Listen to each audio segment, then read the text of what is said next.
1.2.6 Example, Testing for Primality. This section describes two methods for checking the primality of an integer n, one with order of growth of theta of the square root of n, and a probabilistic algorithm with an order of growth of theta of log of n. The exercises at the end of this section suggest programming projects based on these algorithms. And then this I found really helpful. So square root of n, there we go, and log n, so you can see kind of the differences here. So log n is still better. Searching for divisors. Since ancient times, mathematicians have been fascinated by problems concerning prime numbers, and many people have worked on the problem of determining ways to test if numbers are prime. One way to test if a number is prime is to find the number's divisors. The following program finds the smallest integral divisor greater than 1 of a given number n. It does this in a straightforward way by testing n for divisibility by successive integers starting with 2.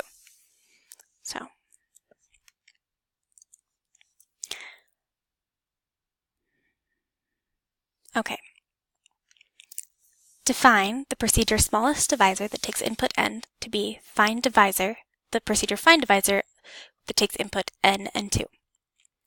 Define the procedure find divisor that takes inputs n and test divisor to be the conditional, so check to see if the square of the test divisor is greater than n. If so, return n.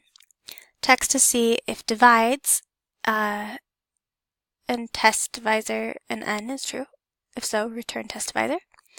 Else, apply the find divisor procedure to n and the whatever test divisor value plus 1 is. Define divides that takes inputs a and b. The procedure divides that takes the inputs a and b to be equal to see if to check and see if the remainder of b and a is 0, and that's when it returns true. Okay, we can test whether a number is prime as follows. N is prime if and only if n is its own smallest divisor.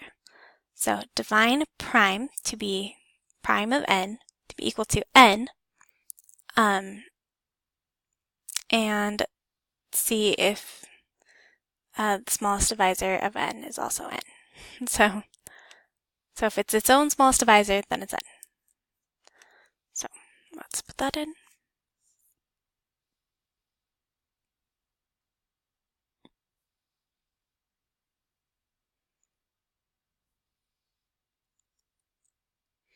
There we go.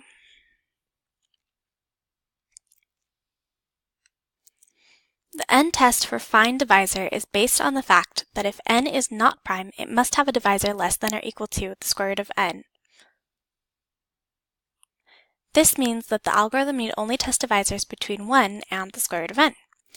Consequently, the number of steps required to identify n as prime will have the growth of the order of theta of the square root of n. The Fairmont Test. The theta log of n primality test is based on the result of a number theory known as Fairmont's little theorem. Fairmont's little theorem. If n is a prime number and a is any positive integer less than n, then a raised to the nth power is congruent to a modulo n.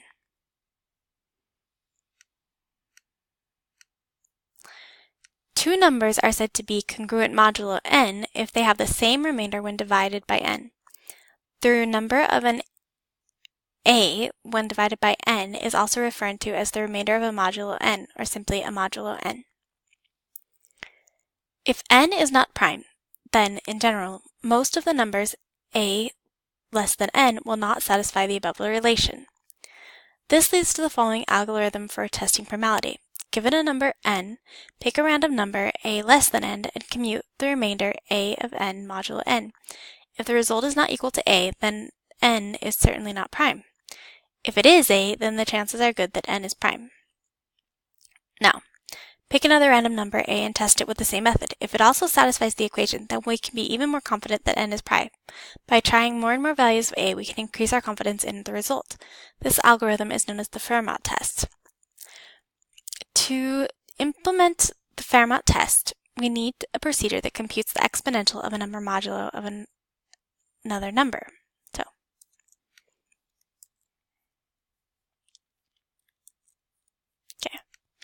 define the procedure expmod that takes inputs base, exponent, and n to check and see, to be a procedure that checks if exponent is equal to 0, returns 1. If exponent is even, then we do this procedure where we say divide the exponent by 2, and then square the expmod base and this value and m, and then add the remainder of that whole thing and m. Else, you do the remainder and you apply remainder to this whole thing, which you do minus 1 from the exponent, apply expmod to the base, the exponent, and then m, and then do the remainder of this whole thing and m. This is very similar to the fast exponent procedure in section 1.2.4. It uses successive squaring so that the number of steps grows logarithmically with the exponent. That's actually really important, successive squaring. The Fairmont test is performed by choosing at random a number a between 1 and n minus 1 inclusive, and checking whether the remainder modulo n of the nth power of a is equal to a. The random number a is chosen using the procedure random, which we assume is included as a primitive in scheme. Random returns a non-negative integer less than its integer input. Hence, to obtain a random number between 1 and n minus 1, we call random with an input of n minus 1 and add 1 to the result. Define Fairmont test, the procedure Fairmont test that takes input n. Define tryit, the procedure tryit of a to equal to the expmod that takes input a, n, and n, and a if those, and check to see if those two are equal. Tryit is you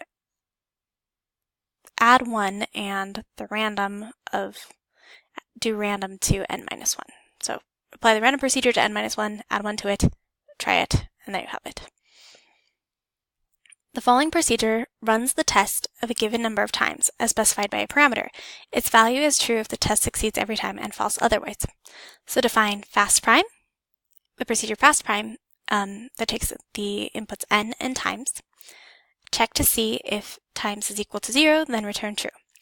Otherwise, do the Fairmont test on n, and do fast prime on n, and then the number of times minus 1. So that's, I think, our counter. Else, you return false. So otherwise, you return false. So let's put those all in. Where did we get to? Xmod. So let's do the Fairmont test. And fast prime. Fast prime. Okay, cool. Probabilistic methods. The Fairmont test differs in character from most familiar algorithms, in which one computes an answer that is guaranteed to be correct. However, the answer obtained is only probably correct. More precisely, if n ever fails the Fairmont test, we can be certain that n is not prime.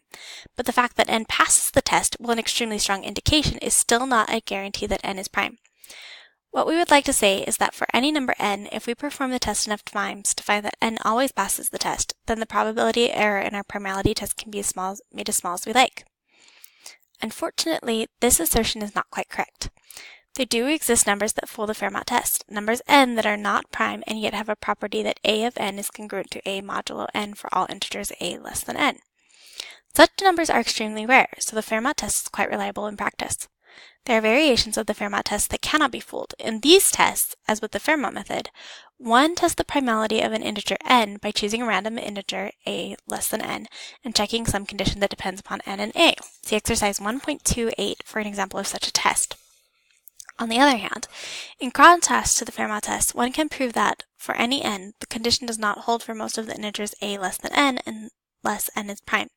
Thus, if n passes the test for some random choice of a, the chances are better than even that n is prime. If n passes the test for two random choices of a, the chances are better than 3 out of 4 that n is prime. By running the test with more and more randomly chosen values of a, we can make the probability error as small as we like. The existence of tests for which one can prove the chance of error becomes arbitrarily small has sparked interest in algorithms of this type, which have become known as probabilistic algorithms.